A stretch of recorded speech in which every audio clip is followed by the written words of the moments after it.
जय हिंद, जय भारत साथियों। मैं यशमोत सिंह, जिला अध्यक्ष हरिद्वार, आपके समक्ष प्रस्तुत हूँ कुछ खास खबरें लेकर। सबसे पहले एक नॉर्मल सी खबर आपके सामने देने जा रहा हूँ। इसको सुनकर आपको थोड़ा सा आश्चर्य भी होगा, थोड़ी हंसी भी आएगी। ये खबर है गुजरात में एक वकील ने फर्जी अदालत बनाकर 5 साल तक कई करोड़ की ज़मीन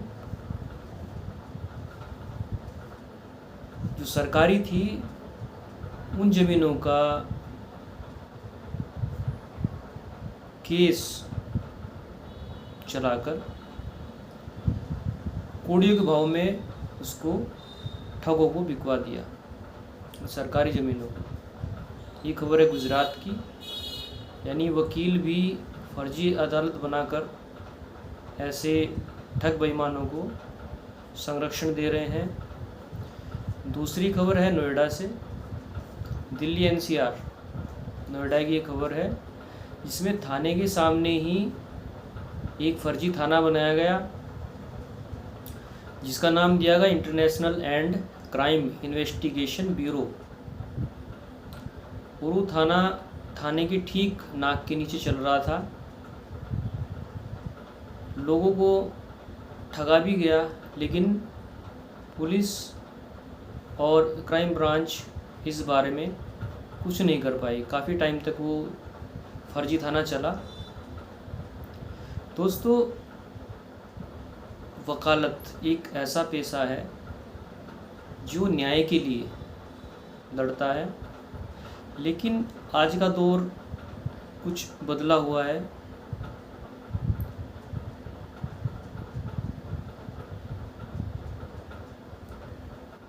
वकील न्याय के लिए काम करते हैं और करना भी चाहिए, तभी न्याय के प्रति हम अपनी आस्था रख पाएंगे।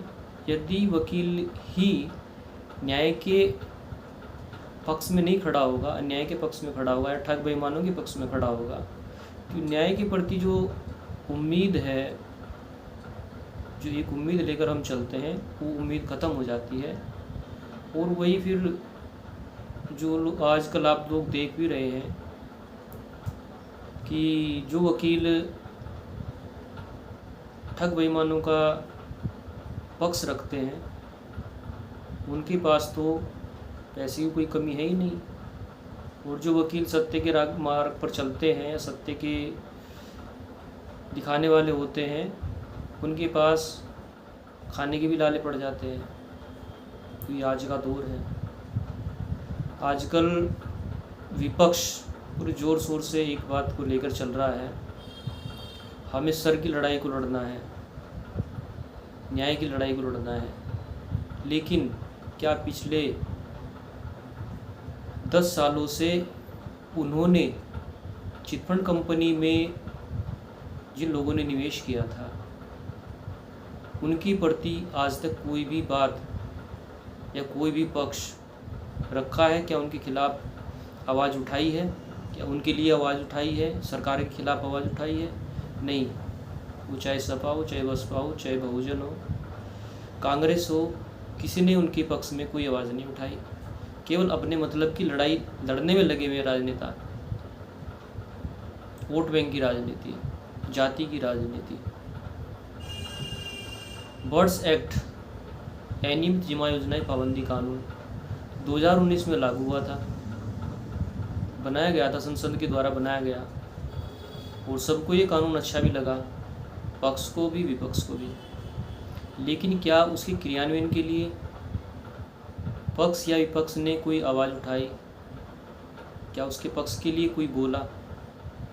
हाँ, एक व्यक्ति बोला, जिसने इसमें अपना पक्ष भी रखा था। अनियमित जमा योजनाएं पाबंदी कानून को बनाने में भी उनका मेन सहयोग रहा। शुरू से ही आंदोलनरत रहे। 25 अगस्त 2022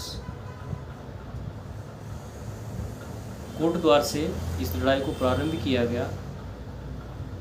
मिशन भुगतान भारत यात्रा, जो हमारे आदरणीय मदन लाल आज़ाद जी ने प्रारंभ की थी, और आज 3 साल पूरे हो चुके हैं। 25 अगस्त 2025 को 3 साल पूरे होंगे और हमें इस लड़ाई को और ज्वलित करना है, आगे बढ़ाना है। और तभी संभव है जब हम न्याय के प्रति जागरूक हों।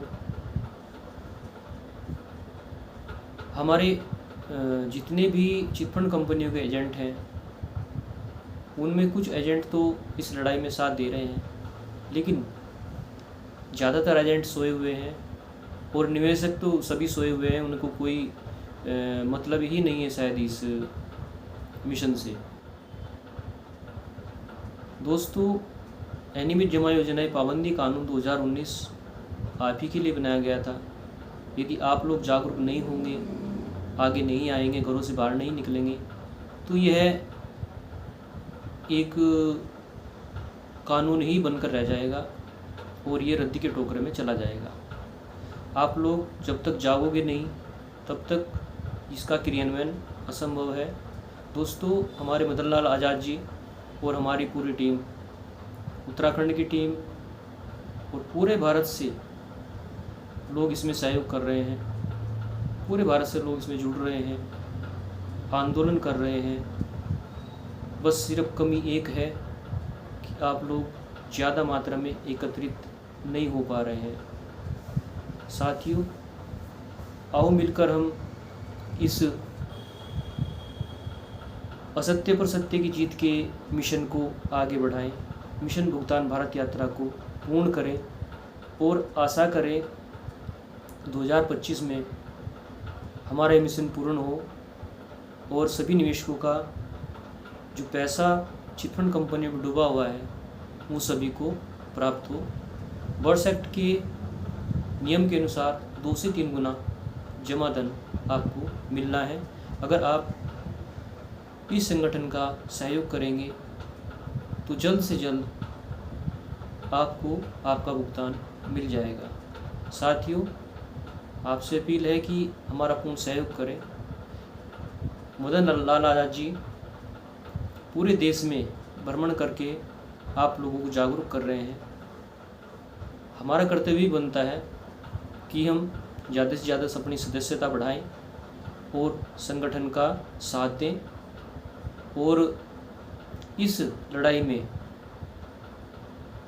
हम भागीदार बने, सत्य की इस लड़ाई में हम भागीदार बने। बाकी चर्चाएं हम कल करेंगे। जय हिंद, जय भारत सर।